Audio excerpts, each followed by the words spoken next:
Yeah, let's go. Okay, it's all you. Okay, good. So, Welcome, everyone. January meeting, got a fairly full agenda. If anybody had a chance to review the presentation that David Versel's put together tonight. As a matter of housekeeping, Mary West has switched over to being an alternate for the board, and Jen Pusatier is now a full-time member. So welcome, and thank you, Mary, for being here and still participating. I don't know what that does to long-range planning and, for making sure we have representation on a couple other boards. But we probably should start off, if anybody's had a chance to review the minutes that Roger sent out, and we could get a motion in a second, and if everybody's had a chance to review them.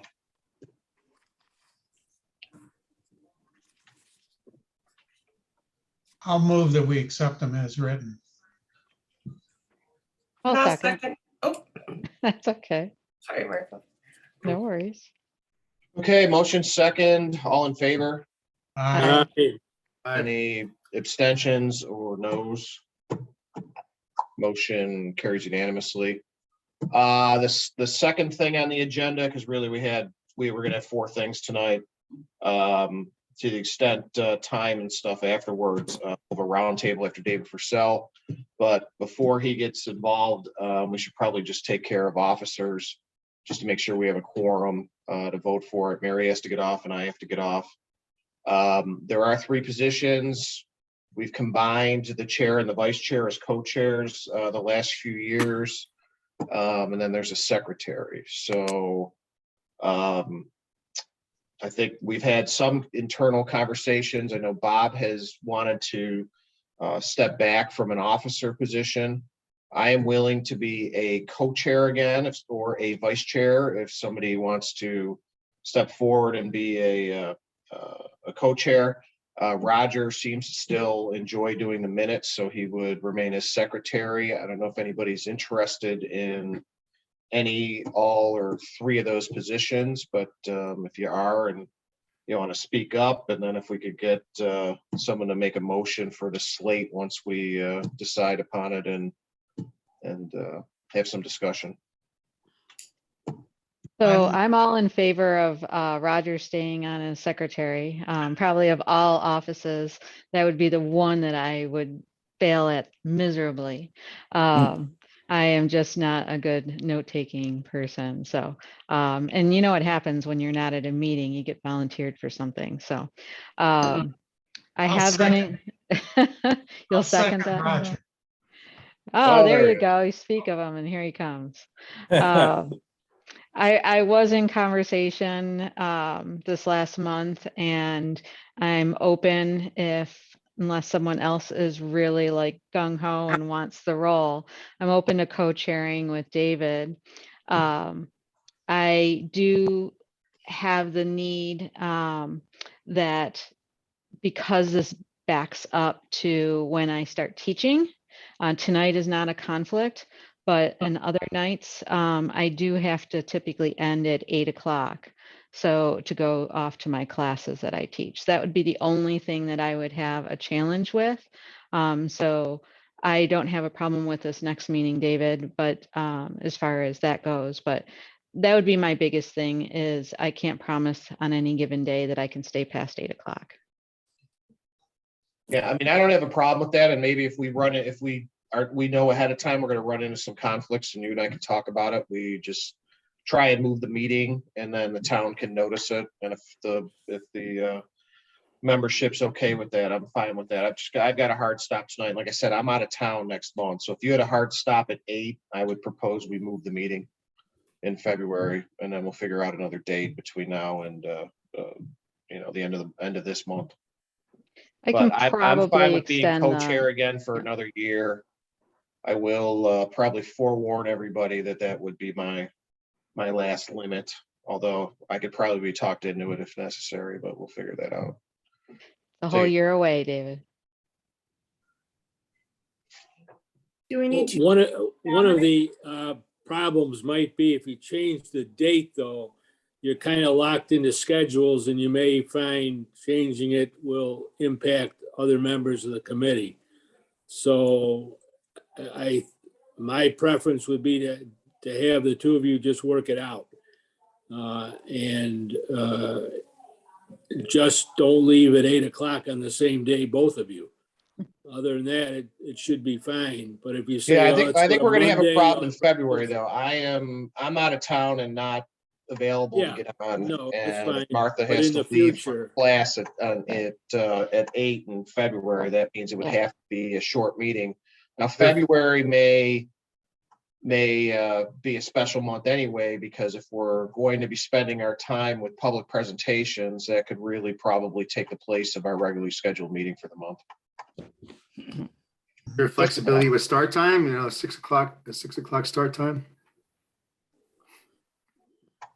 That might be the other option is, I know in the long range, we switch from starting at 7 to 6:30. So, that's an option on a case by case basis. So I think we can always explore those. Yeah, I'd be fine. I'd be fine with that too. I mean, most of the time I don't have hard stops. Right. This happens to be tonight. And most of the time we end by 8 anyways. That's one of the things I love Right. about this board is that we don't continue conversations on and on and on past their productivity. Right. We try. Just as part of our conversation, I don't know what, Mary, you're planning on with the long range planning. If there is someone that needs to fill that seat for this board, I volunteered to do it.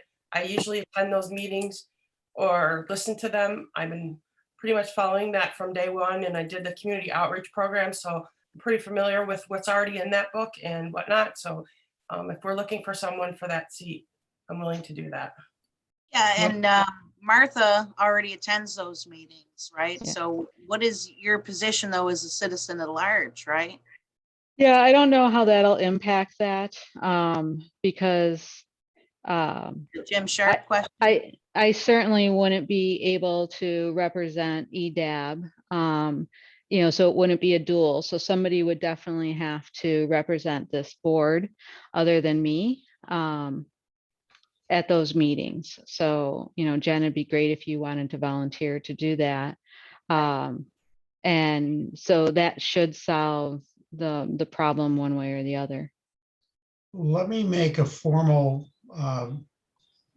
nomination of David and Martha as co-chairs and Roger as secretary for next year or for this year. I'll second.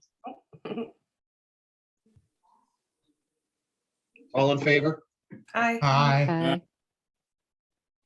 Abstentions? Against? Okay. Unanimous. Congratulations. And then do we need to notify Jim Sharp or the committee that Jen's going to be our representative? Do we actually have a slot?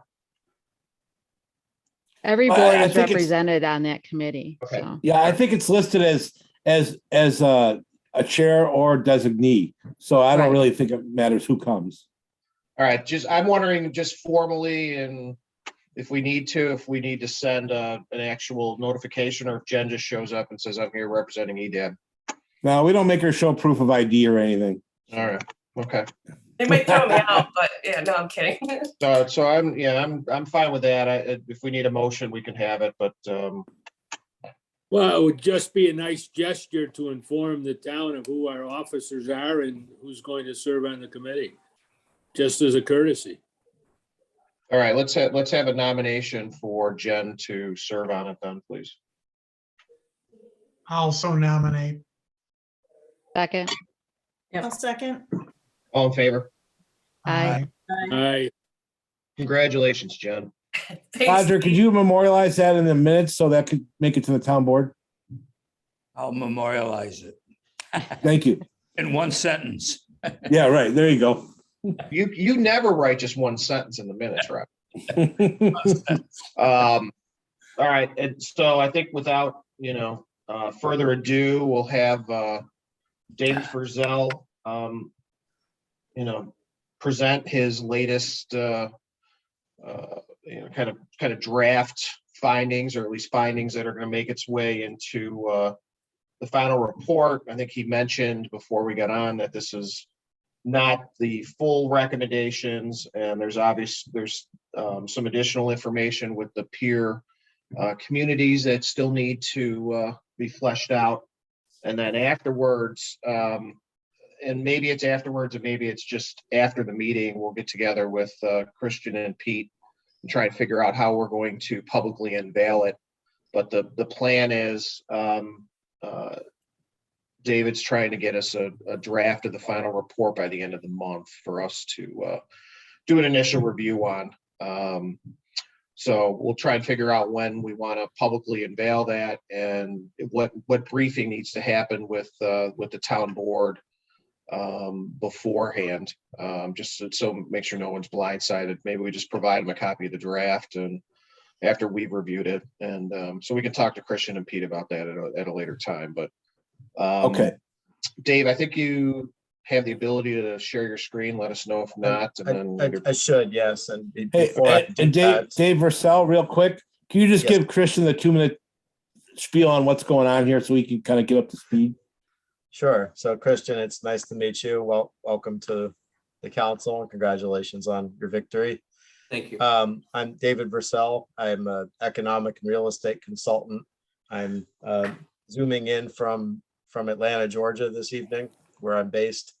But I've 20 plus years experience working in Western New York, much of which has actually been working with the town of Amherst, which is how I know Dave Manjoya, because that's his day job, is running the Amherst IDA, if you didn't know that.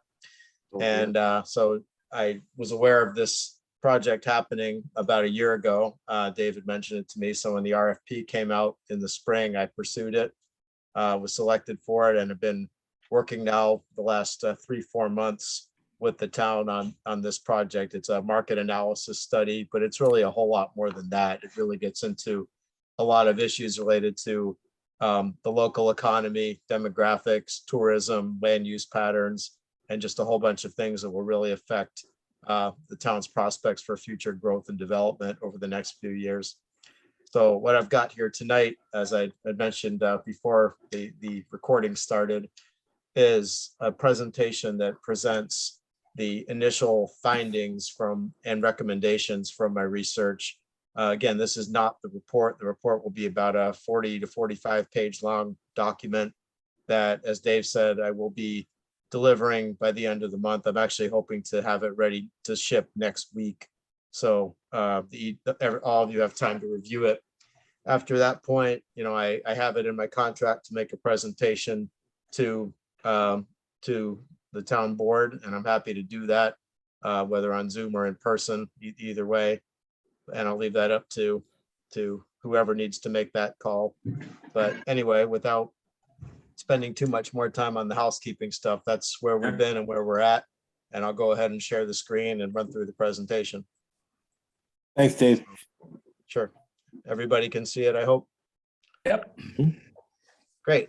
So just to get started, this was the whole process, and forgive me, you've all seen the first few slides before, but I think it's important because it's been a month, and I know our brains are all scrambled from the holiday season and the latest wave of COVID and the Bills being in the playoffs and whatever else it is. So this was the whole process. Here's where we are right now. Got the first 3 pieces of it done. The best practices review, that's the 5 communities that I'm profiling, reaching out to, is mostly done. I've unfortunately not heard back from 2 of them, and at this point might not, but fortunately there's enough out there with reports and news articles on them that I feel like I can do a credible job if they don't return my call. But I have had extensive conversations with 3 of them and gained some really good information from it. And then once I have that done, I'll be able to finish up the report. And as I said, one way or another, I'm hoping to get that sent out. I know it says by the 31st, but I'm aiming for next week. So just a quick recap of the data. I presented most of this last month. There's some of it that is new, but I thought it would be helpful to kind of review some of this information. The growth in the town, first and foremost, is being driven by two very different age cohorts. The 55 and up set, or really 65 and up. You've seen rapid growth in the town population from those age 65 or older, going from 12% to 18% of your population. Some of that's been from aging in place, but some has also been from older people choosing to move on to Grand Island. There's also been a significant increase in people in the age 25 to 34 age group, growing from 9% to 11% of your population. And I'll get back to that, but the new apartments that have been built in the community have brought in quite a lot of younger residents who did not live there before. The growth in the town has almost exclusively been east of the thruway. This is the 3 census tracts that existed in the town as of the 2010 census. 7302 has actually been split as of 2020, but to trace back to 2010, I had to show it this way. And you can see households and population grew pretty rapidly in 7303 and 04, but there was actually a slight population loss west of the thruway. Obviously you don't have sewer in most of that area. It's mostly rural, and you just haven't seen much population growth there. This is taking a look at the regional economy for the Buffalo metro area and how it's changed over the past 10 years. You see that steady growth up through 2019, the crater in March and April of 2020, and then what was going to be a V-shaped recovery, but has been more like a roller coaster. And as of March of 21, I've since updated this chart to get it closer to now, but about the job losses, you got, most of them have come back. Most of the jobs that were lost have come back, but it's been uneven by sector. And you can see retail and hospitality, this bar here, was still down more than 20,000 jobs from its peak in 2019. That sector has really been hurting.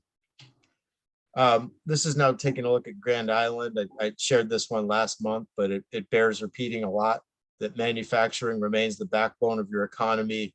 You've seen a huge drop off in the professional business services sector, which, upon further investigation after asking the question last month, it does appear that the loss of Canon Design's office there actually represents most of it, which goes to show you even losing one employer with a couple hundred employees can have a dramatic effect on your economy because you have a fairly small job base. Conversely, health and education, you've seen jump up because you've seen some new medical practice and child care centers open up, and that's become a much more important part of your local economy than it had been. This is the commuting chart showing, not really patterns, it's just a rough diagram, but of the 10,000 or so people who live on the island who are employed, only 1,600 also work on the island. The other 9,000 out commute, and most of them are going south. And most of the people who work on the island are commuting in from elsewhere, particularly in the manufacturing sector. This is now looking regional, and take these with a grain of salt. They're done by the Greater Buffalo Niagara Regional Transportation Council, and their projections have been not quite accurate over the years, shall I say, but it's the best we've got that's specific to the region.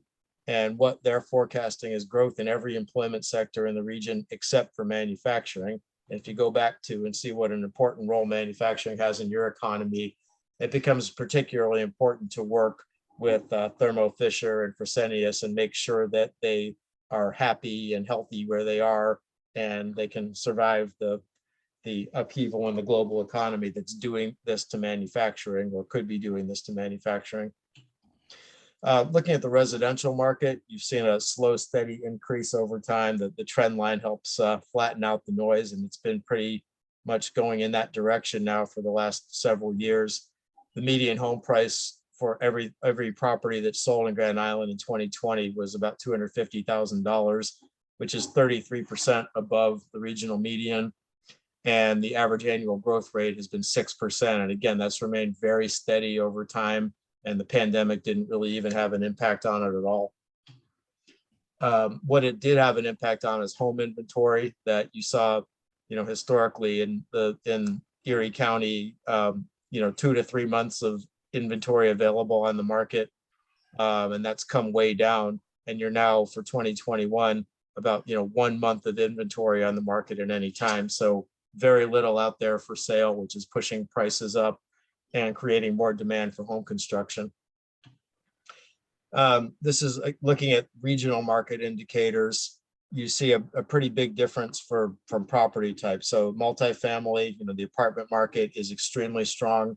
The industrial market has been very strong, driven by the logistics sector and the growth in at-home deliveries and such. The office market regionally is struggling. Vacancy is higher than the other property types, and there's been no rent growth. Obviously, the pandemic's had major effects on that. Retail has actually done better during the pandemic than people thought it would at the outset, but you still have seen much slower rent growth for retail than you have for apartments or industrial. This is one I had shared last month, but it's pretty important in showing that you have a lot of buying power in Grand Island, that people are leaving the community to buy things elsewhere. So if there's a blue line going to the right, that means there's leakage from Grand Island residents and they're shopping elsewhere. And you see a lot from general merchandise, which is department stores, which makes sense because you don't have one. Clothing and accessories, same story. Curiously, food services, restaurants, people are leaving the island and eating elsewhere, even though you have good restaurants on the island. So there is an opportunity to capture some of this. There's an opportunity to capture some demand on food and beverage stores. I know there's been a lot of wishing and hoping that there was an alternative to Tops on the island. And the market says that there is room for that. So there is some opportunity in here to add additional retail. This is a new chart taking a look at what's been built, and it's pretty significant what you've seen happening. And a lot of this has been the effect of one project, being Heron Point. Prior to 2016, 20% of the building permits issued in the town, going all the way back to 1980, were for multifamily. The other 80% were for single family housing.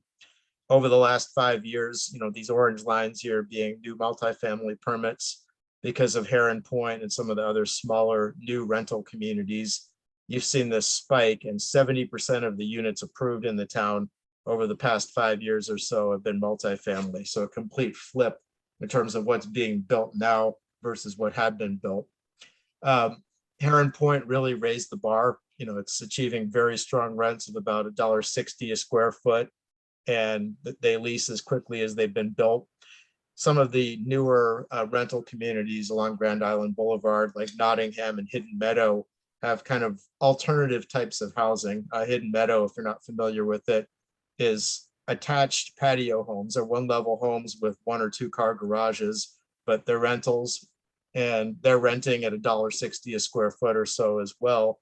But because they're larger units, they're achieving rents of about $2,500 a month for the larger units that have 2 car garages. So people are actually paying $2,500 a month to live in a rental unit on Grand Island, just not in a garden apartment like Heron Point. So I think that's instructive that people are looking for different types of rentals, not just apartments. It's also instructive because in the research for the comp plan and the community survey, one of the findings was that people are okay with different types of housing, but they're not necessarily feeling good about building a lot of apartments. So these sort of things that fall somewhere between a house and an apartment seem to be appealing or palatable rather to the community, but they're also very attractive to the market. So that housing type, it could be a real big piece of your future. All right, so rolling all this up, what does it all mean? Some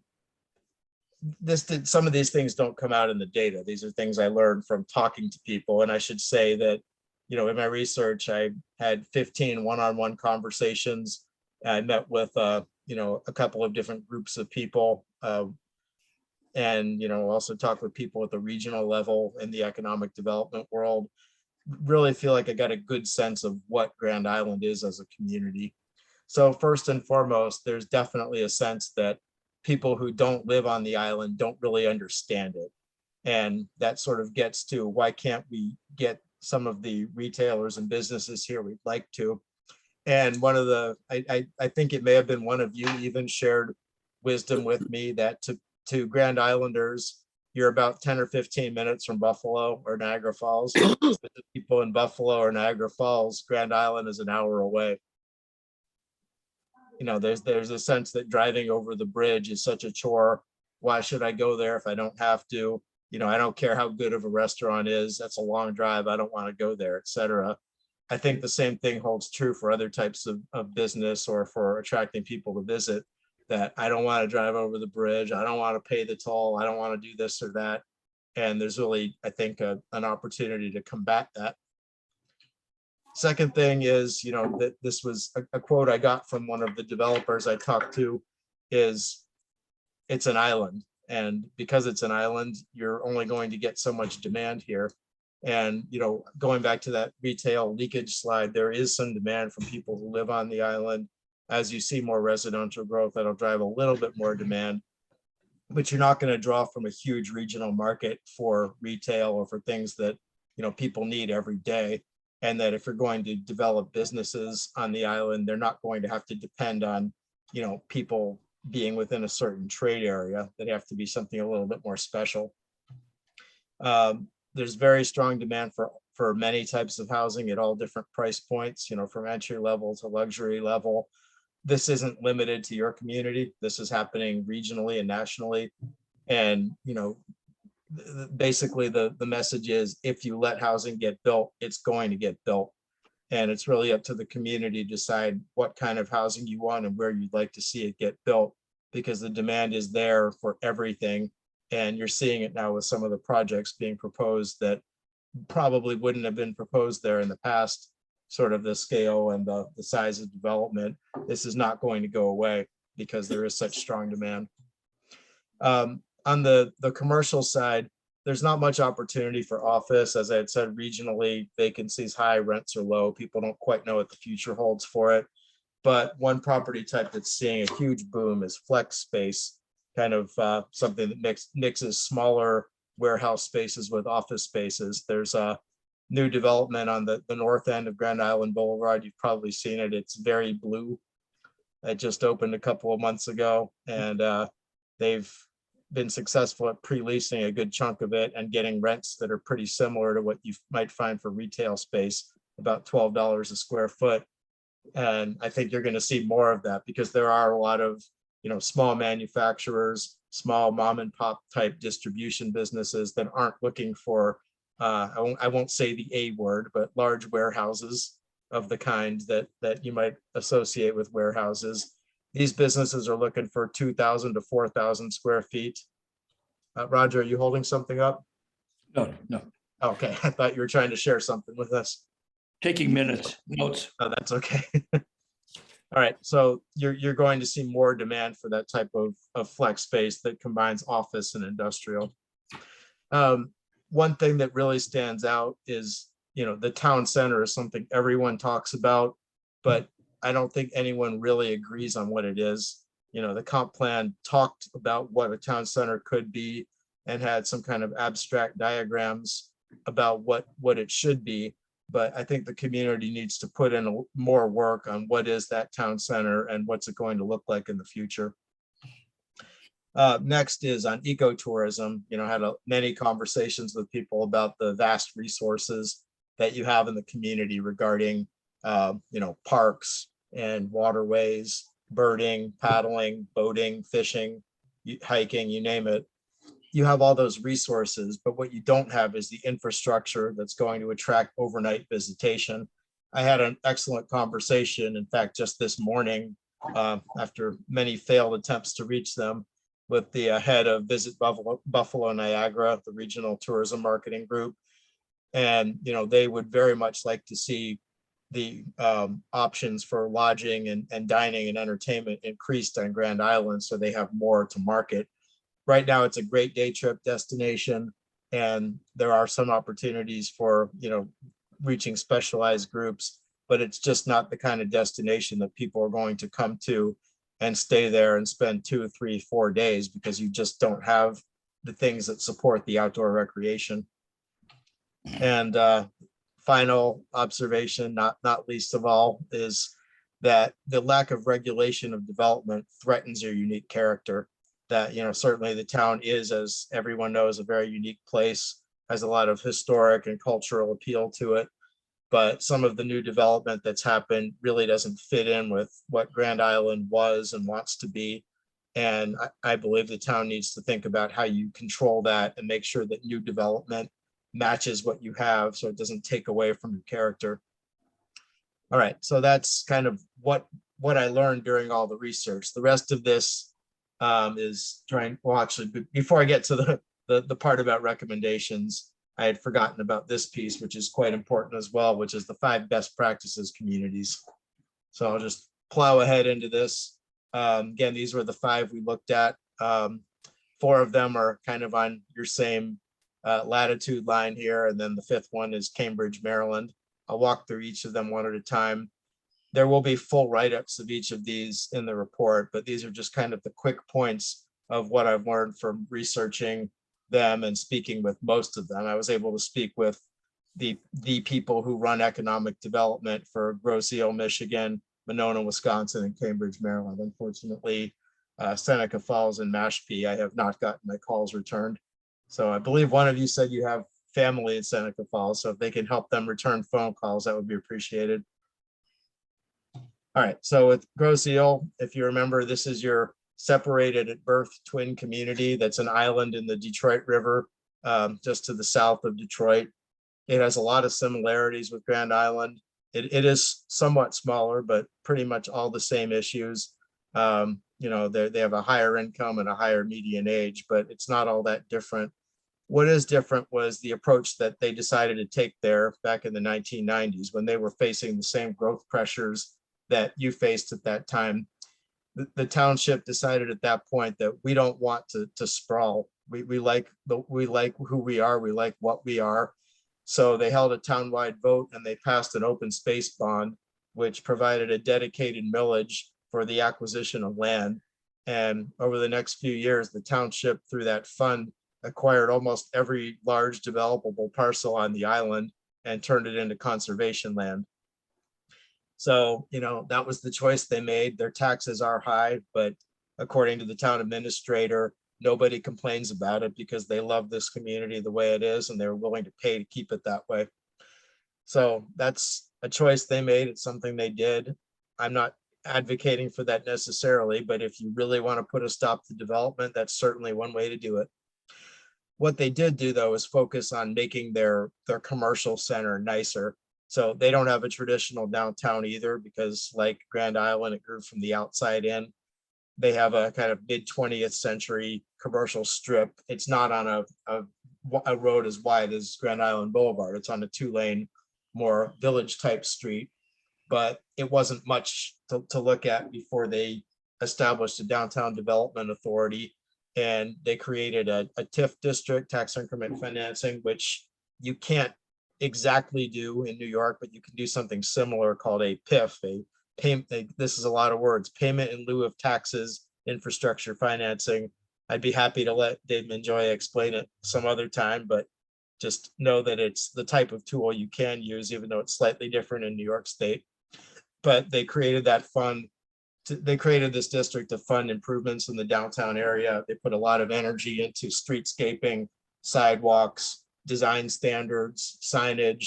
They've put in some aggressive controls on land use that don't allow chain restaurants. They don't allow drive-throughs except for banks.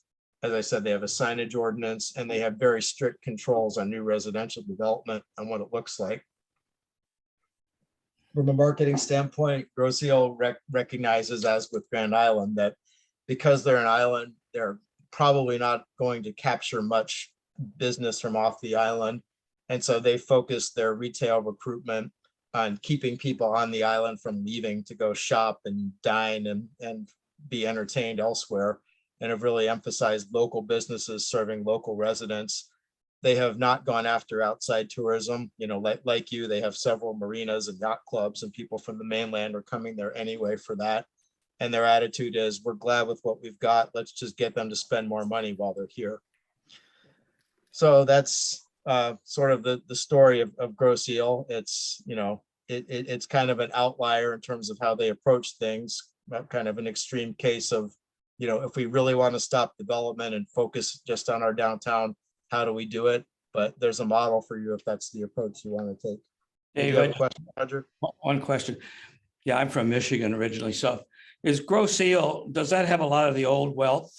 People that Yes. old wealth that lives there? Yes, Henry Ford once had a house there. Yeah. If that answers your question. Yeah. So I think Is that that in old some and way wealthy enough? that kind of shapes their attitude perhaps toward not wanting to have chains and limiting certain kinds of development. Yep, that's a fair statement. All right, so next up is Seneca Falls, New York, the closest community to you. And, you know, Seneca Falls is a historic manufacturing community, much larger employment base relative to the population than you have, but also a lower income because you have that kind of, you know, blue collar culture there. What they do have is a lot of history, and they've, you know, really leaned into that for their economic development. Their slogan they use is "Our history, your future."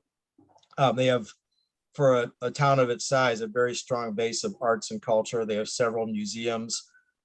Seneca Falls is noted as the birthplace of the women's rights movement. So there's a women's rights museum there. It was also an important waypoint on the Underground Railroad. So there's some acknowledgement of that there. So really pushing arts, culture, and history as what they hang their hat on. What's interesting in Seneca Falls is there used to be a village of Seneca Falls that had about 3,000 people, and then the town around it with another 6,000. You may have remembered this from the news a few years ago, but the village actually dissolved itself. But before they did that, the village had set up a development corporation, and when the village dissolved, the development corporation stayed and the representation changed on it. So now it's the town's development corporation. So economic development for the whole town is now run by the Seneca Falls Development Corporation. They have a part-time contractor who actually has a day job as a graphic designer, who is their executive director, and that's who markets the town. That organization and that individual are who's charged with the, you know, marketing, the prospecting, and the economic and tourism development role for Seneca Falls. As with Grosse Ile, they've invested a lot of money in quality of life resources with, you know, sidewalks, parks, public spaces, etc. And they've had the explicit goal of wanting to attract young families. And they've actually done quite a good job with that over the last few years. You've seen an influx of younger families coming in. They've also, as with Grosse Ile, had some pretty aggressive land use controls to protect their historic and cultural resources. Their zoning is very tough on anything that involves, you know, history or culture. You know, they're not so much regulating suburban sprawl because they don't really have that kind of growth pressure, but anything in and around the village, they've really made some moves to protect it and make sure it doesn't change too much. All right, moving on now to Cambridge, Maryland, which is another former industrial community. It used to be the tuna canning capital of Maryland, and you know, has a long history in the, you know, fishing and manufacturing world. But that entire industry died off after World War II, really, and it was in deep decline up through the 1990s.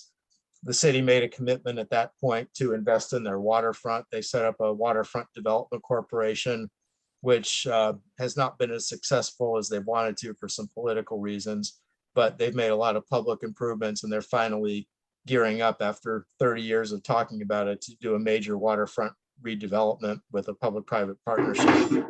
So Cambridge is a city of about 13,000. They have a full-time economic development director, and their waterfront development corporation also has a full-time director. So they have 2 full-time staffers that are doing economic development every day.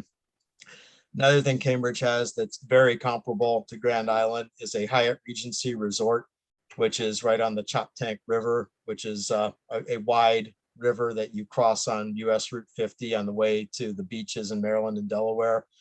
The resort was built about 20 years ago, and it's got pretty much everything that you would find around your East River area. You've got the hotel, a golf course, a marina, a wildlife preserve, all the ingredients, but it's all run and marketed as one. Hyatt doesn't own the golf club, but they partner with them. And it's a very popular resort. People who live in the Washington, Baltimore area as a good place for a weekend getaway. They've also held some, they've held Ironman triathlons, which I know Grand Island has expressed interest in getting, and other events like that. And that hotel is big enough and well run enough to be the home base for events like that.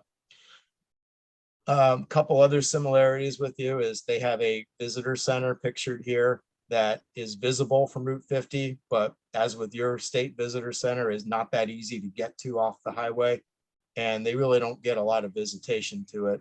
And they've made a commitment to investing in wayfinding to really tell people you should really get off and stop here, and here's how you get there.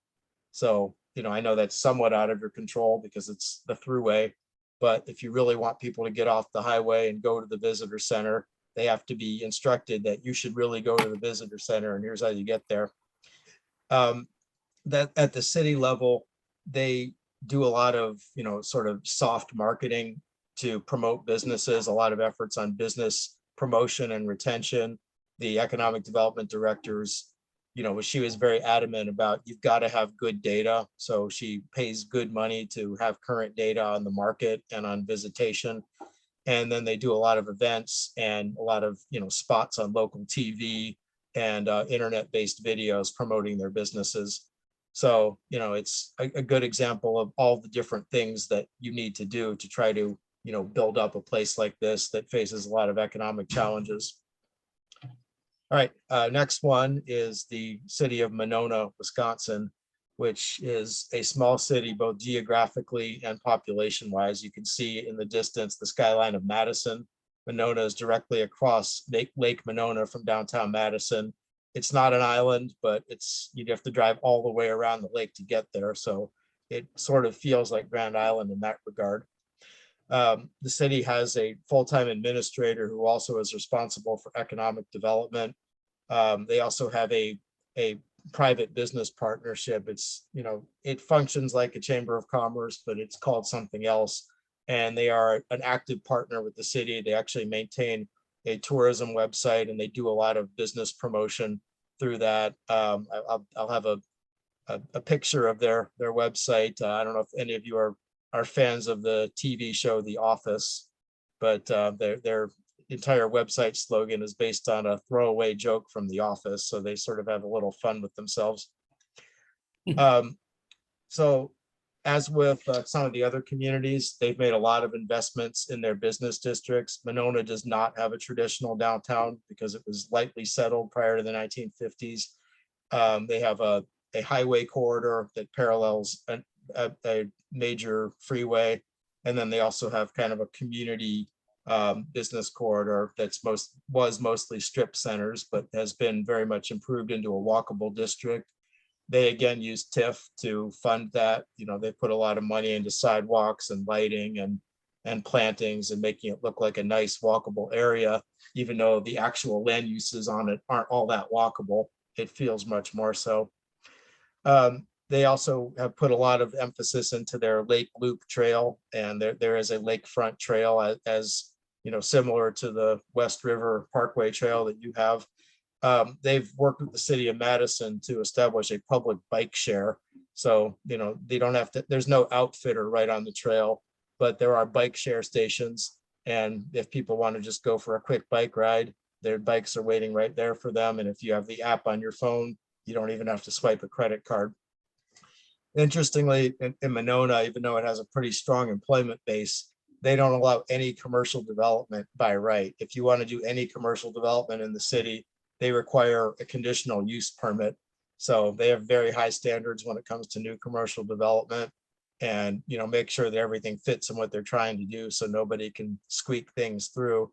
And as with some of the other communities, they've implemented a pretty aggressive signage ordinance to try to control sign pollution in their corridors. Last but not least is Mashpee, Massachusetts, which is at the upper end of Cape Cod. It's about an hour from both Boston and Providence. And what you see here is what it looks like today. I should show you the before picture. It was a large shopping center that was built in the 1950s. And I'm sorry, the early 1960s, but by the 1980s, they had lost their anchor tenant and the whole property was failing. In this case, it wasn't the community that said, we got to do something about it. It was the landowner. It was a kind of visionary young developer who had caught the new urbanist bug. This was right after the time that Seaside, Florida had been developed and new urbanism was becoming a known thing. And they put a plan together to take this failed shopping center and make it into a modern interpretation of a New England village center.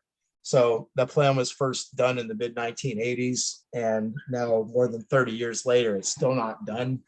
The commercial area is mostly built out, but almost none of the residential has gotten built. They had a plan for over 1,500 housing units, but to date, fewer than 100 have been built.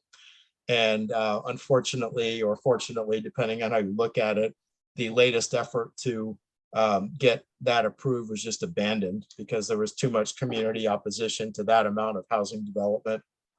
So I don't know if there's lessons to be learned here, in terms of, was this a good development or not? But I think the one big thing here is the last point, that you had one owner with one vision, and you had a town government that didn't really know anything about this stuff. So this one visionary developer brought all of the ideas to the town. They've had strong collaboration at the regional level. The Cape Cod Commission, which is the regional planning agency for the Cape, pretty much took over the review process because it was much bigger than the town was able to take on at the time. And, it's been a work in progress for many years. It might not ever achieve the original vision, but the same owner at the beginning is the same owner today. And having a good owner committed to a vision has been critical in getting it this far. All right, so I've already tipped my hand on some of my findings here, but I'll run through them again quickly on, what I learned from this review and what the lessons Grand Island should pay attention to. First and foremost, good economic development requires paid staff. And, this isn't pointing fingers at the current or former supervisors or any of you on the EDAB, but you need somebody minding the store every day, that if you're going to make big change happen in the community, that you really need someone whose job it is every day to wake up and say, I'm going to do this today. There's a lot of distractions as the supervisor. All of you do other things in your life, and this is a volunteer position.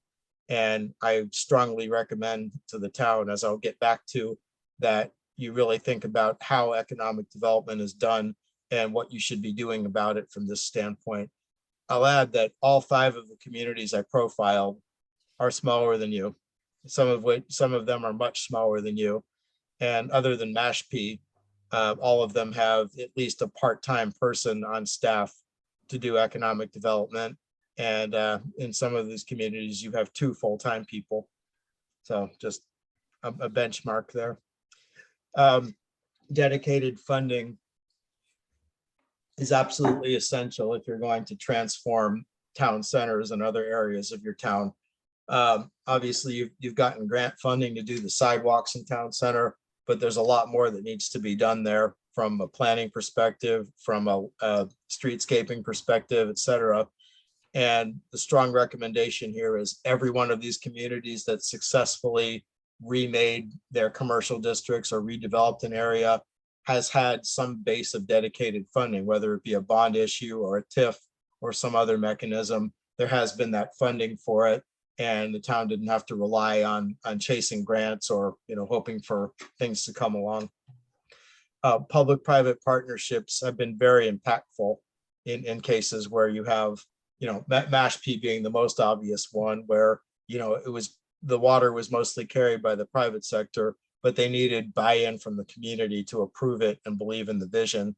Many of these other examples, there are these development corporations that are inherently public-private partnerships. And in the case of Monona, you don't have a formal partnership, but you have the city doing the marketing and economic development on the business side, and a private organization handling the tourism marketing part of it. And they have an excellent working relationship, even though it's not an official partnership. Regulations work. And, my experience, plus what I've heard from these communities and read about them, is that if your regulations are clear and they don't extend the review process for development, developers will accept it. You know, developers a lot of times will come in and say, oh, we can't do that. That's too expensive, or we don't want to do that. A lot of it's blowing smoke. If they're coming to you and they want to do a project, you have to hold them to your standard and not just accept whatever developers tell you and say, we have a certain way we want this to be in our community. And if you want to be part of this community, this is what you'll do. And as long as it's clear and it doesn't draw the process out and end up in court, then they'll be okay with it for the most part. The other thing that can protect character, as in gross eel, is buying the land or buying easements on it, taking it off the table. It's very effective, but it's very expensive. So if you want to go that route, you have to know what it's going to cost and be prepared to pay the price. Another thing to note is you're not alone. You know, you have the Erie County IDA, you have Visit Buffalo Niagara, and you have, you know, the regional development community that many of you have contacts in. And, you know, you don't have to just hope for things to happen. There's others out there that can help you along the way here. And last and very much not least is to stick to your guns, that the town has a vision and you need to stick to it and not waver with the times and say, well, the market's down this year, we have to approve this. You really have to believe in it and have a long-term vision for it. And however long it takes is however long it takes. So I'm happy to take questions at this point before we get into the recommendations piece. Or should I just keep going? I Just have keep one going. question. Oh, go Oh, ahead, Martha. sorry, go ahead. No, Jen, go ahead. I had a question too, but I figured I would wait all the way to the end. All But right, go ahead, well, we're Jen. almost there. Okay, the only one question I had is, or one thought I had is that, you know, we talk about a lot about funding all of this and whatnot. And I'm just wondering what if the other states have tax levies, like we have a 2%. I'm just wondering if you just, is that considered in any of this? I'm sorry, Tax bases? what was it that you have? So Grand Island, we have a 2% tax levy, right? So if we go for bonds and stuff like that, are we allowed? Mhm. Someone else would have to explain that to me, but is that something we can step on if we go above and beyond that? Just in general, like a yes or no? That's the question for someone who knows New Yeah. York State better than I do. Okay, I didn't look at that in this review. This is really just trying to hear of the stories of other places. yeah, okay, thanks, Ed. All right, I will move on. All right, so this is the good part now, is what do you do about all this? So I've got, in what I sent you before, there were 8 recommended actions. I've actually added a 9th after my discussion with Visit Buffalo Niagara, because they raised a very good point, which I will get to at the end here. All right, first and foremost, town center, that I am going to recommend that what you've got, you know, these diagrams and narrative from the comp plan is a good start, but it's not a master plan. And that if you're really going to have a vision for the town center that can be implemented, it needs to be fleshed out quite a bit more than what it is, which will require some specific recommendations for urban design, transportation, parks, the public realm, and what redevelopment sites are your top priorities.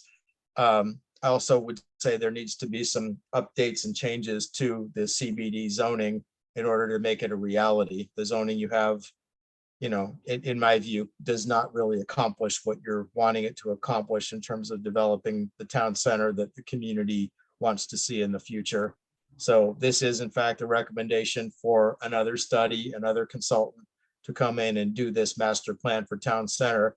But it doesn't have to be a expensive or drawn out study. You already have the vision in place. You just need the toolbox to make it happen.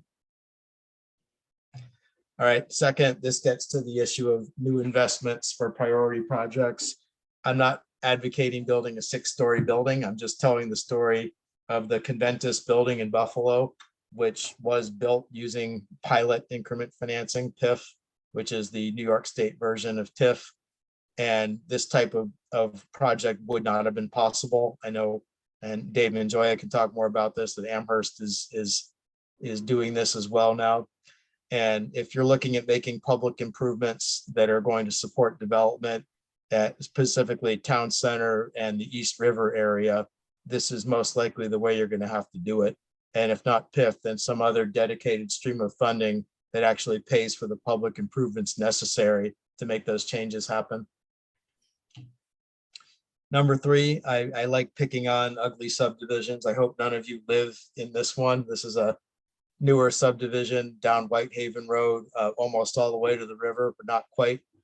And it just sort of speaks, you know, you look at this picture, and I hope when you see this picture, you don't say, yes, that's what we want Grand Island to be. I couldn't find a more generic picture of suburbia, to be perfectly blunt with you.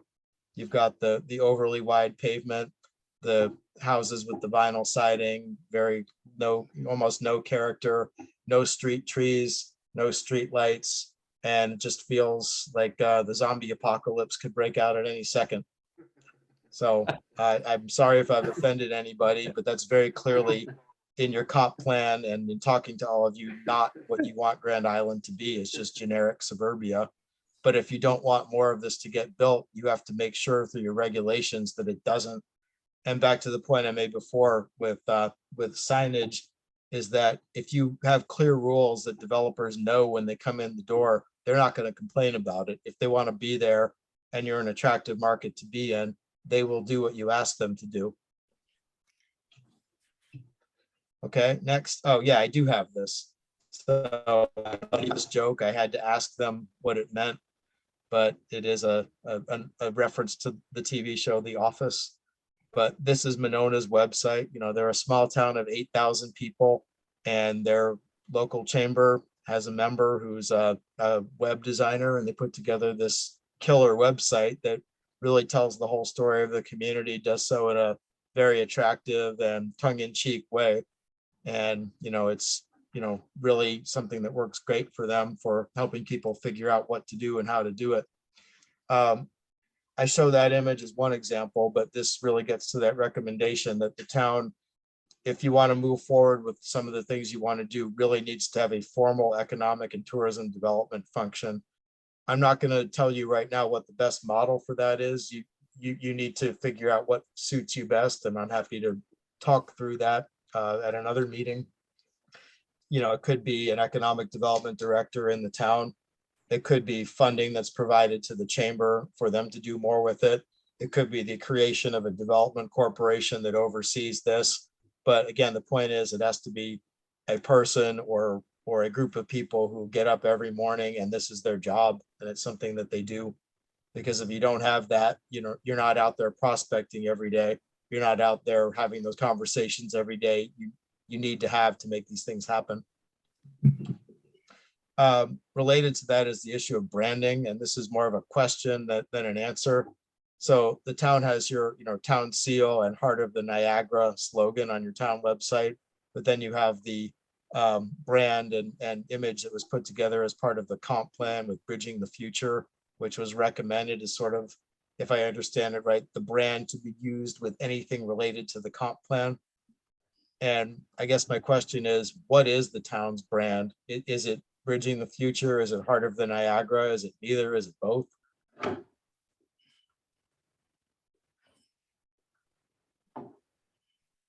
Does anyone know? Heart of the Niagara. Heart of the Okay. Niagara. So you don't actually use this Bridging the Future thing then? I don't think so. So I should take it out of the plan? Well, that is connected to the comp plan. Mhm. So I don't know that it should be removed or not, but I think it does go to the heart of saying to the town board, to the community, what is the brand you want to use? I mean, we had a lot of conversation in the long range planning to get to this symbol in and of itself. And so I don't know if we want to make an active use of the comp plan, that we want to remove the efforts into trying to figure out what that identity is. But I do think that there needs to be the next step in saying, what is the actual true identity that the island wants to have? Because I would agree, I still don't think it knows what it wants to be when it grows up. David, I like that. I think that's there's a lot of low hanging fruit right there. And I agree with you, Martha, on that too. David, I would Yes. think that on this slide, you'd find the 2 or 3 logos that the town uses now and put them all out there and say, you need to find one and stick with it. Mhm. Well, that's true. Okay, 'cause I what think is technology- there another one besides this and the town seal? I think Yeah, I the think so. technology board is currently working on another new logo, so, yeah. I know they're redoing their website. I overheard something of that sort. I'm not positive on it, but. I thought this board settled on Heart of the Niagara. We worked with the Heart, if you remember. It Oh, seemed- yeah. Yeah, this board did. But I think it makes a point to what David's trying to say. What is our logo? We've all mentioned different ones or, you know. What is in that? That's the question that's been discussed amongst everyone here at the dinner table with you, David. It's what the vision is as me, as I moved down the island, I think in 2015 or 14, whatever that was. You have the what's the cultural identity here? You have your islanders, then you have your newcomers, and what's the vision in 5 years from now, 10 years from now. So I think that's really good. I like that slide there. All right, so that this will end up in my document as more of a question than an answer then, which is that you have multiple potential identities, but if you're serious about, marketing for economic growth, then you need to land on one and ride with it. Yep, I would agree. And that goes Exactly. along with some of your previous comments as well is, if you know what you want, then you got to stick to it, and you just got to make sure that you have others, not others maybe on the island. I think some of that's true too, but you have to have a commitment to what you want to become and then Mhm. stay that course. And have the fortitude to be able to stay that. And I think that comes along with the branding as well. Yep. I hope that's not something that, it's created in one committee room, and it's very exclusive. I think that Yeah, needs to no, be it inclusive can't to the residents of the island as well, Right. and how you go about obtaining that. That's really how you define what the culture, all of this here, really, right? I mean, I think really ties into your vision and your strategy, so. Well, Drew, Yeah, I think that there's nothing worse than a community brand that everyone makes fun of in the community. I don't know if you remember, maybe 20 or so years ago, Philadelphia attempted to brand themselves as the city that loves you back, and it was a spectacular failure. Because I don't think anyone wants to be loved back by Philadelphia. No offense to them, but And Drew, I think that goes back to the point too, is, Roger so correctly identified that this group had the Heart of the Niagara. Jen has identified that the technology group is coming up with a brand. This brand was developed by the comprehensive, the master plan folks. So you got A lot of everybody. silos, Yeah, and this is where we have our challenges as a community is wasted energy going in multiple different directions. Just really quick, this is Christian. I was actually on the tech advisory board for the last 2 years, and I'm the liaison. We actually stopped the process of building a brand and a logo because they didn't feel it should come from the tech board. I believe it's actually something they're going to throw back to EDAB. I'm not sure on that. I got to talk with Tom DeGotti. Good to know. Yeah, Just something to know, That's- yeah. yeah, that's good to know. And then at the end of the day, it really shouldn't even come back to EDAB. It should be a larger community brand, and it should be in relation to what the master plan is that was adopted by the town board. It shouldn't come out of one board. Agreed. Yeah, that's exactly what I was saying. I think, yeah, I wholeheartedly agree with that. I think the plan was maybe to get 3 and then some type of vote either through the new website that we're building, or I'm not sure what the actual plan was. But I do know that it was deemed inappropriate for the tech board to try to make a new logo or slogan on behalf of all of Grand Island. It's Good just to it's a hear. conversation I think that's gone on in all the boards, even the chamber. I mean, the school needs to have their logo, but you know, our town of Grand Island logo through the town is the seal, and then the parks has a different logo, and like, there's a lot of logos out there. Yeah, and Right. if everybody has a brand, then nobody has a brand.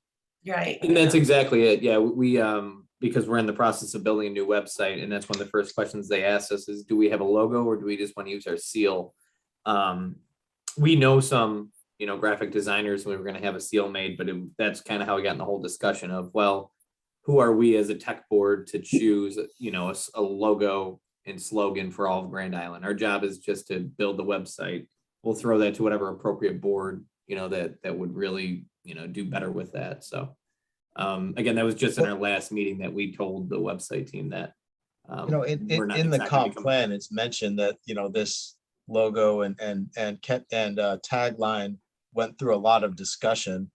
And, you know, what was it just intended to apply to the comp plan, or was the intent to eventually make this the emblem for the whole community? Good question.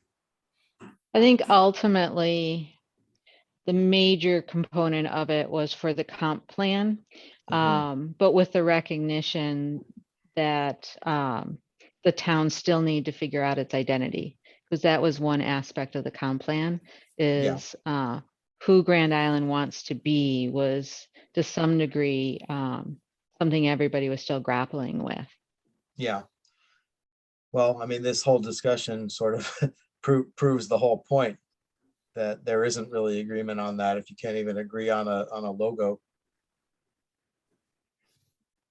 Well, So I think I know how to handle this, and I think I'm actually going to use that line I tossed off there about if everyone has a brand, then nobody has a brand in the report, because I think that's the message here. I love it. Thank you, David. Okay. All And right. just Should we- again, personal coming from the voice from the tech board, we all agree that exactly what Mary just said. We would love to have a logo. We'd love to have a slogan. It's not going to come from us or them now. I apologize Yeah. because now I'm liaison and not actually on the board, but it's kind of, we didn't know what steps need to be taken.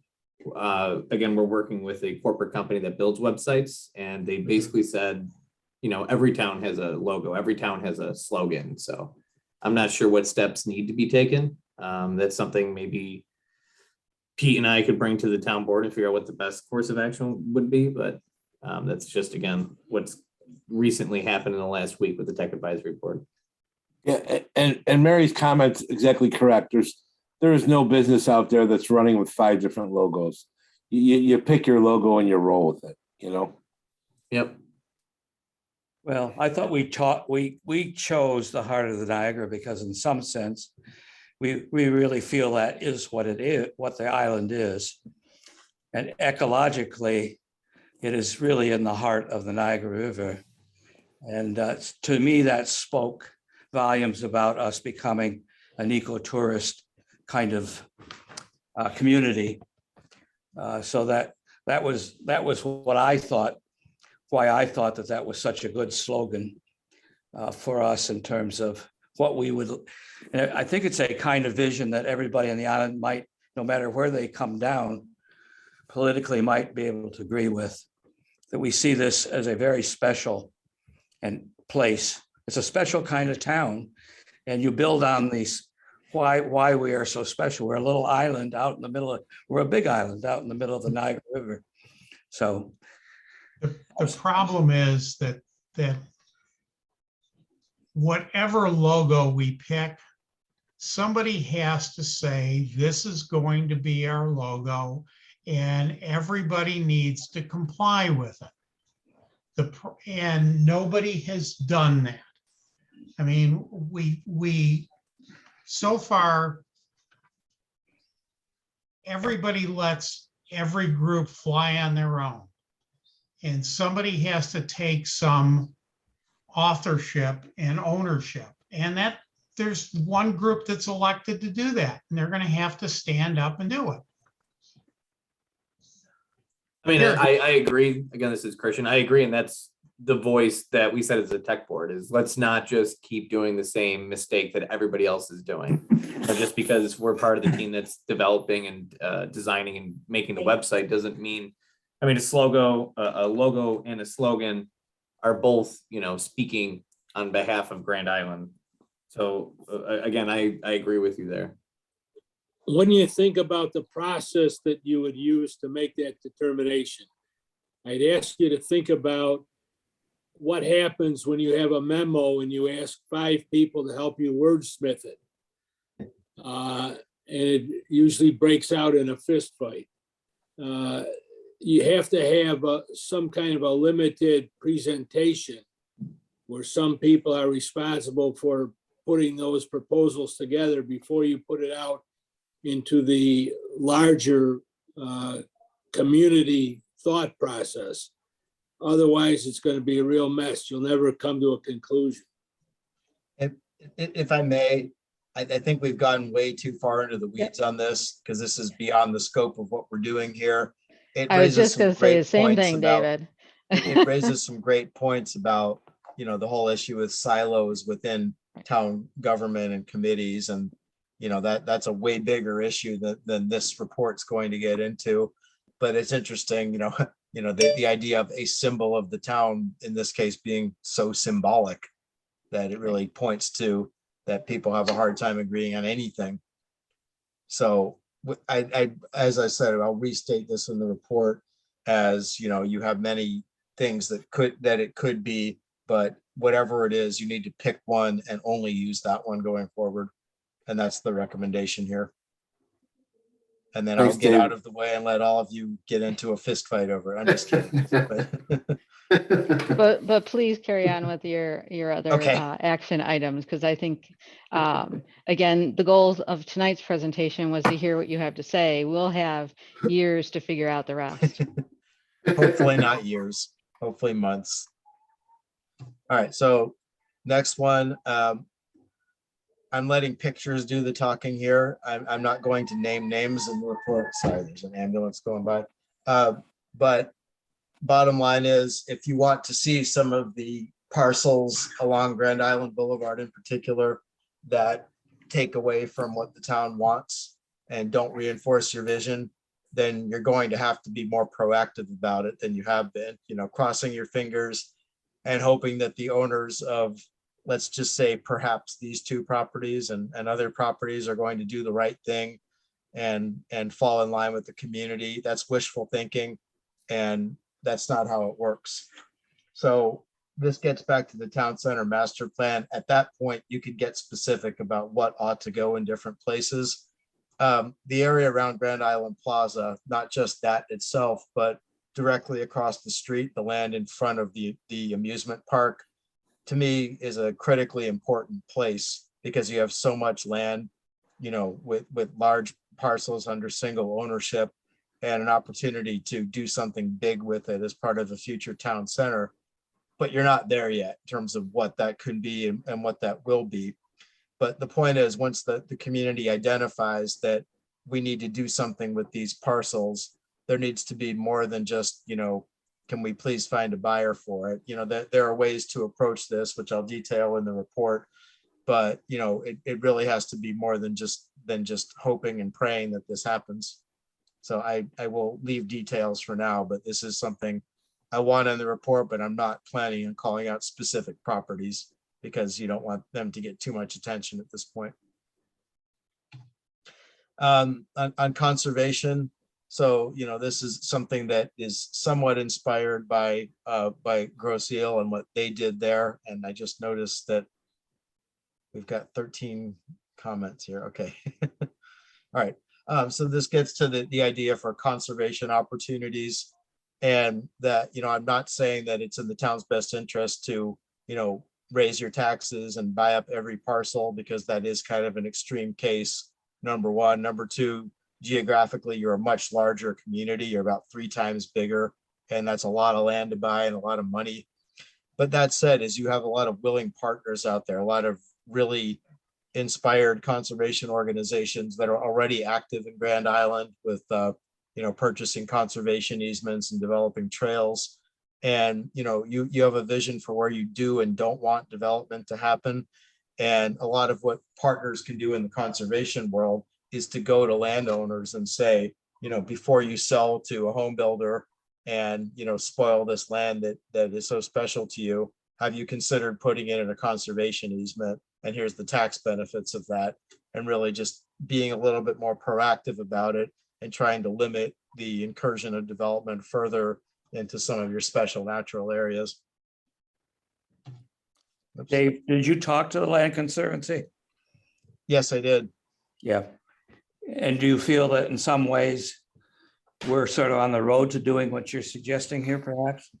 Well, clearly the Conservancy has a strong interest in it.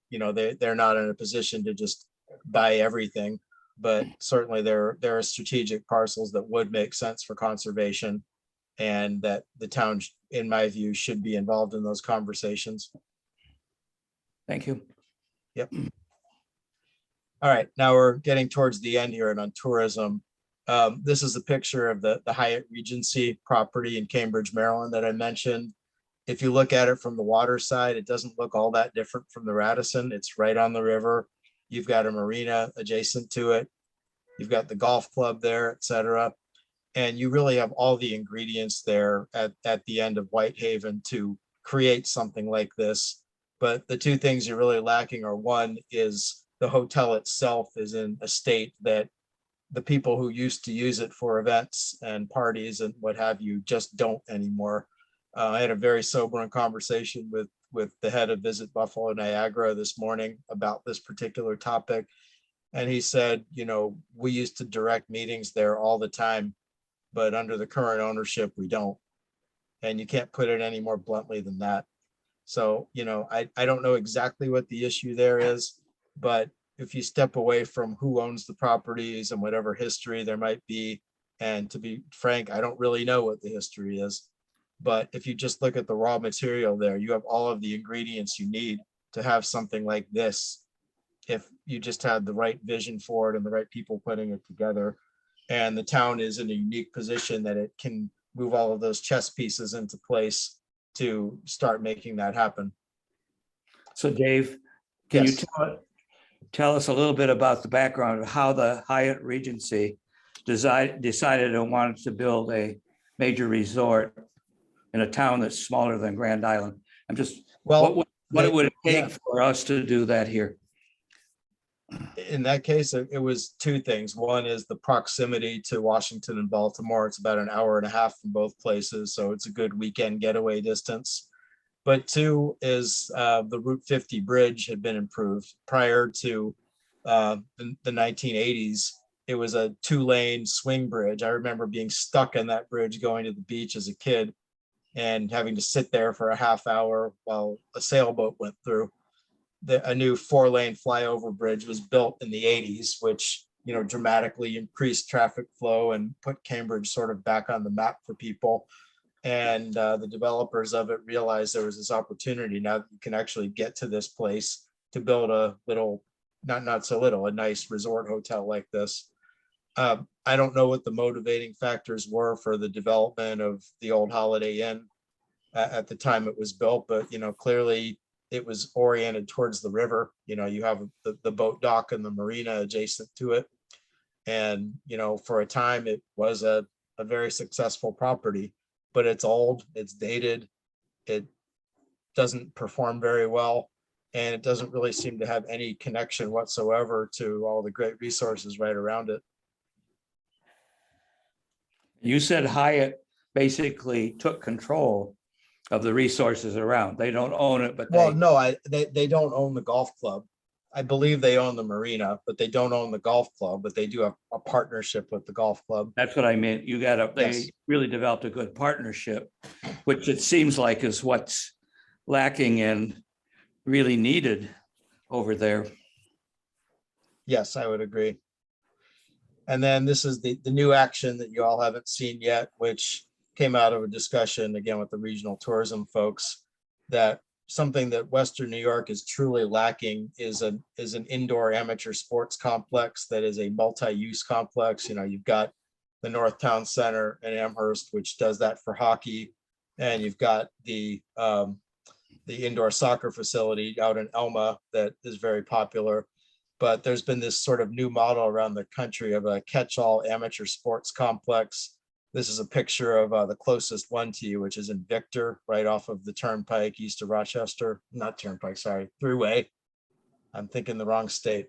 Off the Thruway, just east of Rochester, and it includes soccer, baseball, softball, basketball, football, and volleyball under one roof. This discussion came out of what could Grand Island do, and to not just be a seasonal destination. And what the Visit Buffalo Niagara folks said was that amateur sports are a huge industry. We're lacking that, and we just don't have the sites in the region to do something like this. You have the land in Grand Island, you have the frontage on the Thruway, you have the proximity to Niagara Falls. Once the border fully reopens, the potential to get Canadian teams in for stuff like this. This is something that's way bigger than the town. You'd have to aggressively market it to some of the groups that develop projects like this. But I really believe it would be in the town's interest to start thinking about a use like this somewhere along Grand Island Boulevard as a real anchor for year-round tourism. You'd have the youth athletics. You would want to combine it with a new hotel that would have an indoor water park as part of it. And there's plenty of examples around the country of something like this. And, again, it's a bit pie in the sky, but it's the sort of idea that, could work in Grand Island, but probably wouldn't work in most other places in the region. Hey, Dave, it's so ironic because this past weekend, I spent the weekend at this facility with my Oh, at son for a Pinnacle. volleyball tournament. Did And you? and all weekend I was thinking, we have room for this on Grand Island, but how do we make it happen? Because this would actually, it would be a pivotal moment. It would change the way we go, Is it as impressive in person as it looks in pictures? It's incredibly impressive. And I'm going to tell you why I was there. We didn't spend the night. We did travel because it was close enough to come home at night. And but we would go out and get lunch, and we would go out and do this. You need some chapstick for you run to the store. I mean, it was definitely, I left some money there, Yep. And I kept thinking, boy, if we had this at home and we could get volleyball, soccer, fill in the blank, tournaments in, fill our hotels and all this other stuff, that it would just I'll be. tell you this, if there's a site that could accommodate something like this, the regional tourism folks would love to work with you to find the right party to come in and develop it. It didn't look cheap. It's not, but there's big money in these tournaments. I'll also add on this note, another nugget I picked up today in reference to the Ironman, which I meant to mention earlier, was so the Visit Buffalo Niagara actually has a sports development office. They have a team of 3 people who market, professional and amateur sporting events. And they've had direct conversations with Ironman. And the reason it hasn't come is because Ironman does not think the Niagara River is suitable for their swimming events. They said both the current and concerns about the bacteria level in the water have made them not want to do an event there. So anything that involves swimming in the Niagara River is probably a non-starter, but like they said, running has been very popular. And as far as I know, other than at your colleges and universities, there's no good indoor track training facility in the region. So that could be part of a center like this as well. I completely agree, David. I could just share one nugget with you. Our town Little League, which is a separate entity, has sponsored some tournaments, outdoor tournaments at our Veterans Park before. Yes. And there's always grumblings from the parks guys saying, "Oh, we got to do this. We're not getting paid any money. It's no good for the town." But you try to go out for a pizza when they're in town and forget it. All the restaurants are busy. The hotels are packed. I mean, the money being left here is unbelievable. Another thing I'll share about amateur sports is, you may not know this, but your pickleball facility in Grand Island is actually the largest indoor pickleball facility in New York State. And they're actually talking about starting to host tournaments and bringing tourism in for pickleball. So who knew? That's good news. Yes. Great. So I will leave it there. I know that's an incredibly thick amount of stuff to process in one evening. I'm sorry I went over my hour by quite a bit, but No worries. we made it. I do have a And, question, David. Yes. as part of the housing component, did you get a sense or a feel for, because we have this rising senior group, because you got your professionals and then you got your senior group. To me, one of the lackings of the housing within Grand Island is some kind of ability for assisted living or places for people who've always grown up on the island to be Right. able to retire and stay on the island. Because I've heard that from people before. I've spent Yeah. my whole life here, but now I have to give up my house and I have to leave the island because there isn't any place for me. Well, if you looked at and I do discuss these in the report, but the plans for Rivertown and South Point. And, I can't sit here and tell you now whether either or both of them will be approved and built, but they both address that issue. Rivertown has the patio homes in it that are aimed at, at one level or, low impact living for seniors. And South Point has the senior living building as part of it, which, I believe their plan is for 168 units, which is a lot. Thank you. I just was wondering. Thanks. Yeah. Dave, we also have a approved a rather substantial expansion at our Elderwood facility, where they were going to have some independent and then some assisted living and then go into, a skilled nursing scenario. It was a whole campus. It was really a nice setup, and it's been approved by the town and stuff, but it just, when the economy fell apart, it kind of just disappeared. I don't know what happened to it. I was actually looking forward to it.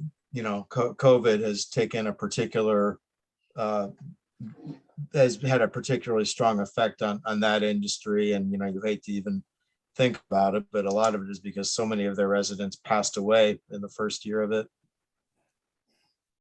And it's been a really hard time for the whole senior living industry for that reason. We got to brighten the mood here now. Yeah. Well, I just want to say thank you again for putting together your presentation, for really just bringing forward these ideas in a very matter-of-fact way. I think sometimes that's the way people need to hear it, without the emotion and different things that and different perspectives. So hearing you address a lot of the different points that many of us have brought up, and as you could hear, one thing about signage went or the emblem went for an extended period. So I just want to thank you for putting in this all together. I know it's what you were hired to do, but at the same time, I think you've done a very nice job. So thank you.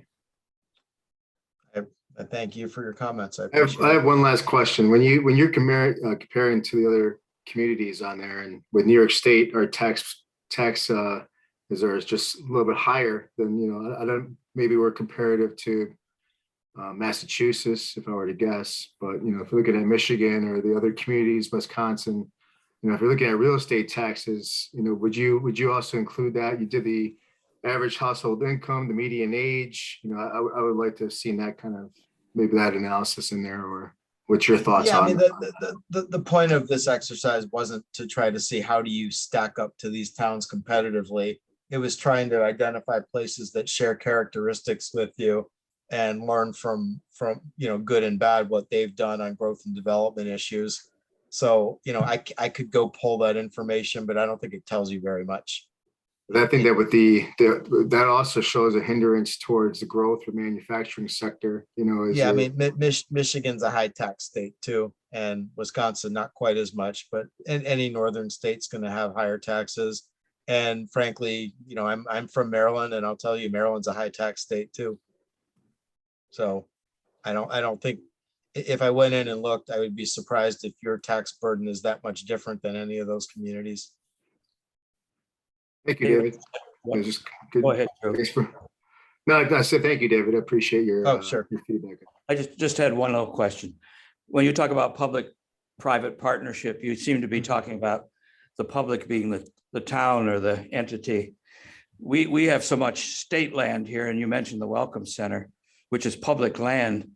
Right. But our problem is we don't have much control over it. And I don't know if you have any examples of how we got 2 state parks and we've got the Welcome Center. And it seems like the Welcome Center should be an integral part of a lot of what we do here, as well as our state parks. Yeah, the Welcome Center is a white elephant. There's no other way to say it. The regional tourism folks, that came up in my conversation with them as well.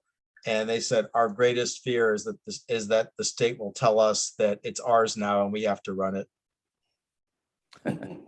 Because it would be expensive to maintain. It's not well located, and it's a building in search of a use.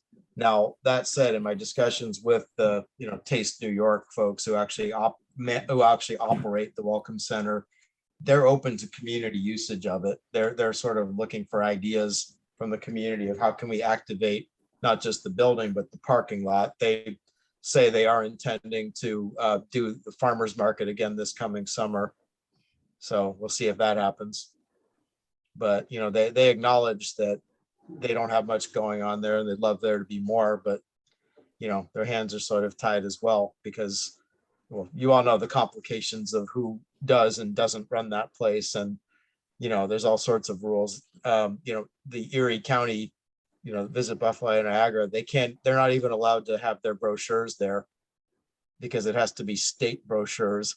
Crazy. And they have a handshake deal with the Taste New York people to have the Buffalo Niagara brochures behind the counter, and you got to ask for them. But Yeah, they can't put that's them what on our Grand display. Island Chamber did too. They Yeah. just, they kind of snuck them in there behind the counter for us because it had a map in it. They didn't even have a local map to give people that stopped in and said, where are we? Right. Yeah. Yeah. Yeah, we've talked about like it's a welcome center that just isn't very welcoming Yeah. at this point. There is a desk even right near the entrance where a greeter could be, and information could be. But yeah, I think we've identified sort of what the challenges are.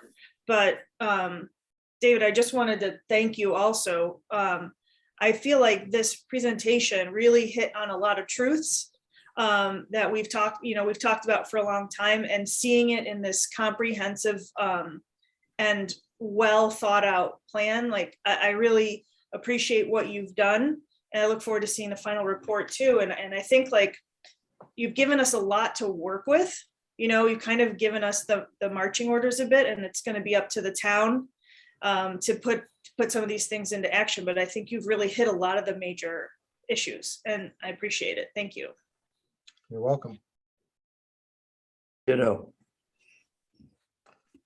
Yeah, Dave, I think, there's no surprises from anything you brought forth, but I guess to hear it from I won't call you an outsider, but I will, from somebody outside looking in versus inside looking out, it just verifies that we got some work to do. And Pete, I agree with you because I think it just our makeup of our town and the conversations and the projects that have come to us. I think it's very important for us to maybe get the gut punch or like you said. Yeah. This is important for our town to hear. I also personally feel. I'm sorry. Go ahead, Pete. I feel a little bit vindicated on a couple of little things that we've been pushing, and some initiatives and stuff like that. 10,000%. That we kind of knew we had some problems and we were working on heading the right way. And I'm thinking that what you have actually brought forth may help push us a little farther and a little quicker at that.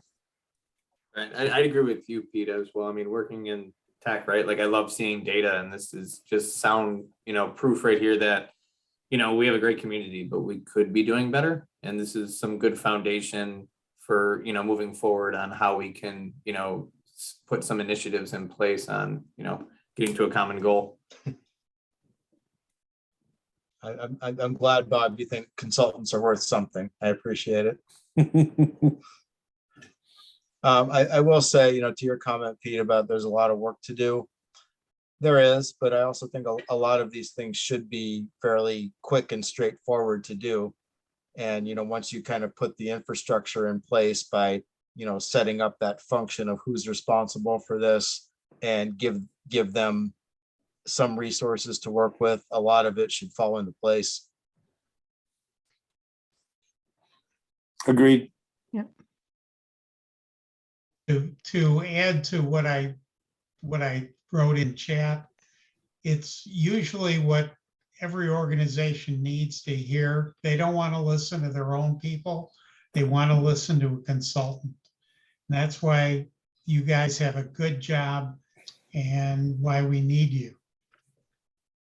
And that's why I keep getting hired in Western New York and frankly don't get hired for stuff like this in Atlanta, because everyone says, well, how do you know what you're talking about? You live here. Hmm. You know, I think one of the things that stands out over and over again with the comparison with the other communities, which will obviously take conversation with town board members and everything else along the way, is that idea of someone whose role it is to be a promoter. We have lots of people who are energetic and put in their time and volunteer and across all different committees and boards. But to my knowledge, at least, we don't have someone who this is their job to be doing this. And I think that's a really insightful piece that comes out of your work, is that we're not going to move forward by all the different committees and our volunteers. We have to have a unified approach that comes from an individual or a team of individuals, that this is their role and that it's recognized by the town board, the town supervisor, everybody else. That's what their active position is here in the town. So thank you. Yeah, building off, Martha, what you were saying too, I think you've laid out a lot of things here where it's going to be up to the town board to exercise their leadership and vision to put some of these things into place, because they're kind of big. There'll be big changes that require like a dedication and a willingness to stay the course with them. So it will be interesting to see what comes of this. But especially with the different example towns that you gave, like there were pieces in each of them that I think, if the board decides to commit to doing those things, could make a huge difference. Like some of the conservation stuff and some of the hotel stuff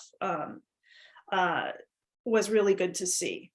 It gives us like a good, like, here's an example of where it has been done and has been done successfully, and here's what it takes to do it. Like the will to do it. So David, we've taken up a lot of your time tonight, and we appreciate that you came tonight and presented and answered our questions. Did you have anything else? Because otherwise, I feel like we need to say thanks and stop taking up your time. I appreciate that, Martha. I was expecting this to be long because it's a long presentation, so no big deal there. I guess all I need to know is, once you receive the draft report, then what happens? Well, I mean, I don't know exactly what the next steps are. I know there'll be comments in the final report, but will there be another presentation to the EDAB? Will there be a presentation in a public forum? Where does this go from here?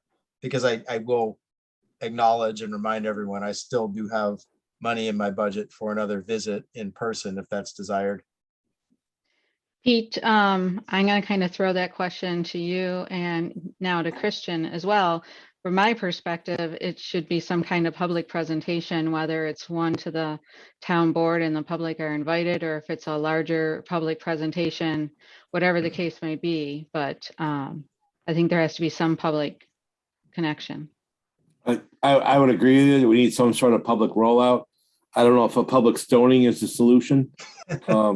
Or yeah, or if it's, I think, I don't know, Christian, you could speak up if you got a different idea, but I would probably like to furnish the board with a report so they can not only understand what's coming, but also have legitimate questions to ask David, so they can speak educatedly on that. Yeah, I mean, you never want to go into a meeting blind, right? So I'd love to see this with the board. We kind of have an idea with it. We can give the boards a heads up, and then I don't know if town hall, there's enough time there, or maybe we do a public forum. But if we get prior knowledge, then we could better answer questions when they arise, right? I mean, I'm sure we all saw this information, we all appreciate it, and we do have questions. I have my own questions, so the sooner, the better we can get this, and we can let John and Tom and Mike see it. That'd be great. Yep. So my Okay, well, guess I will is- get that, as I said, the draft out. I'm planning to have it next week for you, so there'll be Right. time to review it. Dave, I got one question. It's a little bit off mark a little bit, but I think you can relate to it because you know Grand Island pretty geographically well now. And you can tell that basically we're two towns, one that's Seward and one that is not. And the way we grew, it's very obvious by our census, by our growth, by our impacts on everything. Is there any other towns that you spotlighted that have similar things like that going on, or are we kind of unique that way? Well, I mean, none of the ones I picked are exactly like that. Mashpee is kind of like that, honestly. They don't have a highway through it like you do, but they have, two major state roads, and there are areas with sewer and areas without, and they've grown that way. A lot of, coastal communities are like that, where, the areas, near the major roads or near the coast are like that. Then the further you get into the center of the island or away from the coast are less developed and don't have water and sewer. So, I can point to other communities with those dynamics, and, that's not that unusual. Okay. Thank you. Mhm. Thank you, David. All right, so are we good? I think we're good. Yes. Okay, Thank you, Dave. great. Well, this has been a pleasure. I really enjoyed presenting it and discussing it, and really eager to see you all dig into the report itself and get your thoughts on it, because there will be a whole lot in there. Looking forward to it. Great. Have a good night, everyone. Thank you. Good night. Thank you. Hi, David.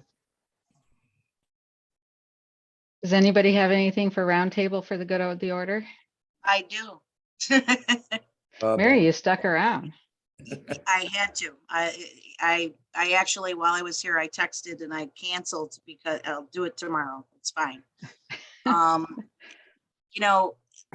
thing I just wanted to bring up, and I wanted to stick this in everybody's ear, and Jen can probably, Parisi, that is, remember when we were doing this, the reason why we did this market analysis was because it was on the comp plan. Okay. But the other reason, it was the first component in trying to get a full-time person, okay, paid for by a grant, at least half paid for 2 years, okay? This was like the first stage. We could apply then for a grant after this to get a full-time person in, and it would be based on, of course, their, success that they have, whether or not they would be continued in a position that was a full-time position. Remember that? Yep. Mhm. Yeah, so this was the first stage in that. We had to do this before we could apply for the other grant. So now, after this is done and we have some of the other things in place here, maybe clean up our logo and get some of those things taken care of, the next step would be to apply for that grant. So just wanted to stick that in everybody's ear. And Bernie Rotella would be who would, take care of that, or Nathan Taylor. So. Right. I think that's probably the next step. We compare the matrix with what we've learned through the market analysis and look towards getting hopefully another grant for a paid economic development person to help us with wayfinding, to determine, who we talk to about branding and, what's going to work, and make those decisions. So, we don't have all these silos and all of these advisory boards trying to figure out, what we like for Grand Island. You have, a central point of contact that can keep us all together and do that, is because they're a professional and we have them to manage all that. I think in order for that to be successful would be that the town board and the town supervisor and our zoning and planning and everybody would all have to recognize this person's role. Right. So they can't be somebody that just a grant's achieved from this board to bring on somebody, it has to be someone that's accepted across the whole town in that role, or else they're just going to, the person get paid or not paid, and it's just going to be another person expressing their opinion. But it has to be somebody that everybody's willing to take action steps as a result of this Mhm. person's recommendations. And so I don't know how we get to that space as part of the grant, because to me, if you can hire anybody you want, but unless people are going to listen to this person and enact what they have to say, it's just one more voice, and it might as well just be one of ours. Well, the town Right. board would be responsible for approving that person, number one. And they would be a paid employee, just like the building inspector, just like Okay. the engineering department. So it would be So they you would know, be a town employee then, in correct. essence. Yeah, Okay, no, yeah, that's fine. we would just be responsible in spearheading it. Right. To get it to that point, the town would have to approve, whoever that is, then even approve if there was matching of funds, just like we did here, So would the town Oh. have to approve first the desire to acquire this person first? Because Oh, yeah. otherwise it seems like if we go through all this trouble and then the town says no, then it's mute. Well, yeah, Martha, it would I, have to be part of that conversation. I think what's going to happen is the town's going to have to see this presentation. But after that, I think EDAB needs to make a recommendation that we need to move forward with the RFP for a grant for an economic development person. And the town's going to, and the recommendation is going to have to be that the economic development person has the authority and the wherewithal to move forward with certain kinds of projects. The town is going to have to accept partial payment or have to pay partially for this economic development person. But we have to recommend what this economic development person is going to do. I mean, David's already given us some good ammunition that, like towns, have people doing this kind of thing. Right. So we've got to take that and make a recommendation after David's presentation or after his final report to recommend what we think the town should be doing. And then the town's going to have to buy off on that. If the town doesn't want to do it, then there's no sense in us writing an RFP for a grant or writing a grant application. I mean, we've got to take it to the town with a recommendation and then have to get marching orders from the town. That's exactly what we did with the market analysis first. Yeah. Right. So it's the same process. And then that person, if we do manage to get the grant, someone is hired, it's all based on performance. I mean, there's so much here that could be done. I mean, the hotel, thoughts on East River and everything. I mean, there's your ecotourism infrastructure right there. So I mean, there's all kinds of things that can be done. It just depends on what direction. Mary, people when want you to go. think this position would help alleviate some of the other issues that go on with other, within the town, like zoning and building, and I mean, there's some things that walk through the door every day that maybe we don't have full time for or full scope of. So I think it's a win-win for our departments in turn too. Yes, and that economic development person is a professional. Yeah. That, hopefully they hire someone who has the credentials and the experience to see projects, or potential projects like this place that you visited in Victor, that he brought up is in Victor, New York. Okay. We've had developers come in with the same idea, but it hasn't happened. Some of that may be because maybe those particular individuals were concerned about the market here, wasn't sure if it was going to work, whatever the reasons This, that, are. or other, yeah. If we had an economic development professional to guide them through the process, and maybe help them with some of those number crunching, maybe understand the market a little better, maybe it's not a local developer that we're looking for, a regional or a national developer, but an economic professional would have those contacts and know how to go about approaching those people. We don't have the resources, right? I mean, that's what I do every day, right? But I can't do that for the town of Grand Island, because I have to feed my family. Right. So, And Spain.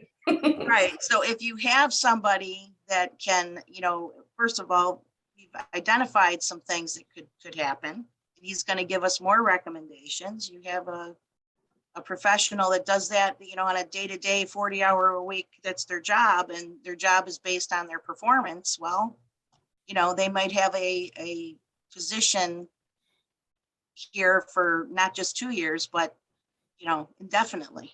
And there are smaller communities that, have this guidance, and we are flailing around here like, blind. I just don't get it. But I very much agree with that. Yes.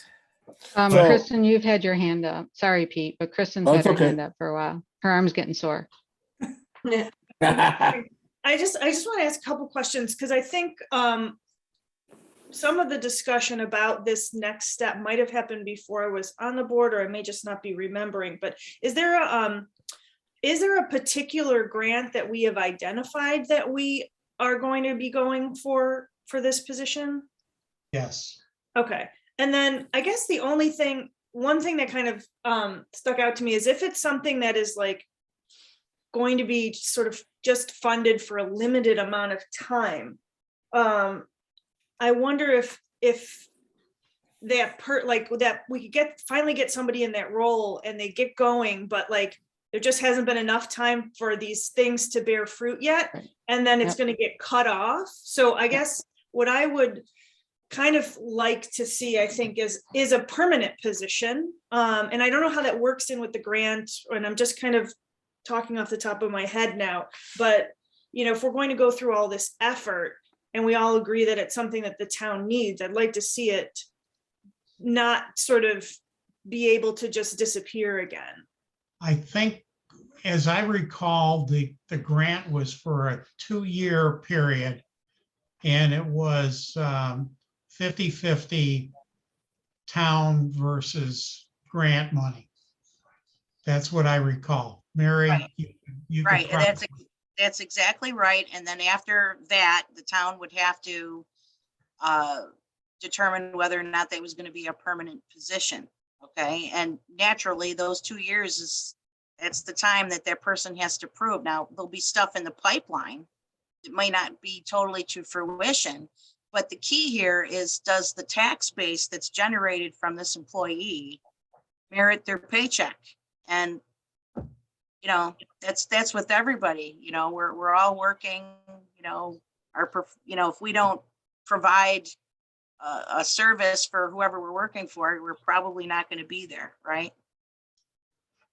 So it's this individual has to be chosen carefully, and it has to be a professional that can perform. I agree, Mary. I kind of want to summarize it in a more simplistic view. The town is going to have to decide what it wants to be when it grows up. Well, So- the real question here is, do we want to implement the comprehensive plan, okay, that was put together with community input, or do we not? Okay, so if we don't, well, and we need to make changes to it, then I guess we do. Okay, if we don't need to make changes to it, and this is how we want to, the comp plan, how many years, Martha, did we spend doing that? Okay. 3, 4. Right, it 3 or wasn't just 4. the board, it was the community that was involved. Okay, Countless meetings and so on and so forth. So if that comp plan, if we want to not put it on a shelf and have it be moved forward, then we have a comp plan. And these are the things that we're doing for the comp plan. These aren't my ideas or Pete's ideas, or there's a community's ideas. Well, honestly, Mary, it has to come off the shelf because it's already been on the shelf since 2018. So, Right. Well, but that's another story for another day.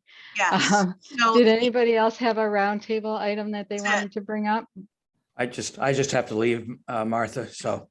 Yep. I'm not leaving angry, I'm just leaving. Okay. I've got another. Hi, Roger. Bye, Roger. I move that we adjourn. I second that.